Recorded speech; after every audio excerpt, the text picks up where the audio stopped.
જય માતાજી મિત્રો, આ વખત આપણે દિવાળીની પોચ રજામાં મધ્યપ્રદેશ જવાનું વિચારીએ છીએ. તમને મધ્યપ્રદેશની સારી સારી જગ્યા બતાવીશું, ફેરવીશું એ બાજુ. આપણી ચેનલ શું નવી હાલ એટલે થોડા સબસ્ક્રાઈબ કરો, ચેનલને લાઈક કરો, શેર કરો દબાઈને. તો અમને શું એટલા બધા મિનિમમ અહીંથી 450-500 કિલોમીટર થાય, તો જવાની થોડું મૂડ રહે, મજા આવે શોર્ટમાં.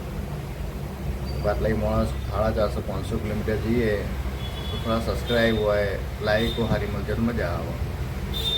અને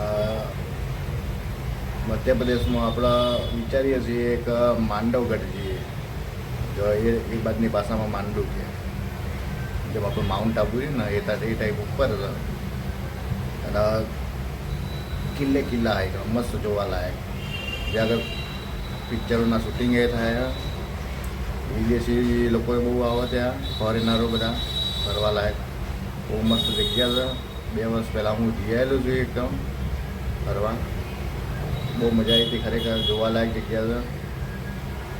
તો આ વખતે આપણે તમને બતાવીશું, બધા ફેરવીશું. ત્યાંથી મિનિમમ 50 કિલોમીટર આજુબાજુ ચંબલની ઘાટી છે, ચંબલ કહેવાય.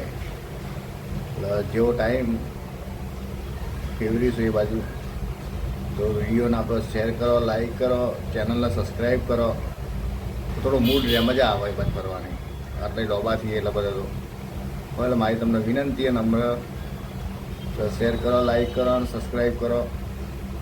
તો આપણે આખા દિવાળીની પોચ રજામાં મધ્યપ્રદેશ અટકાવીએ. જય માતાજી.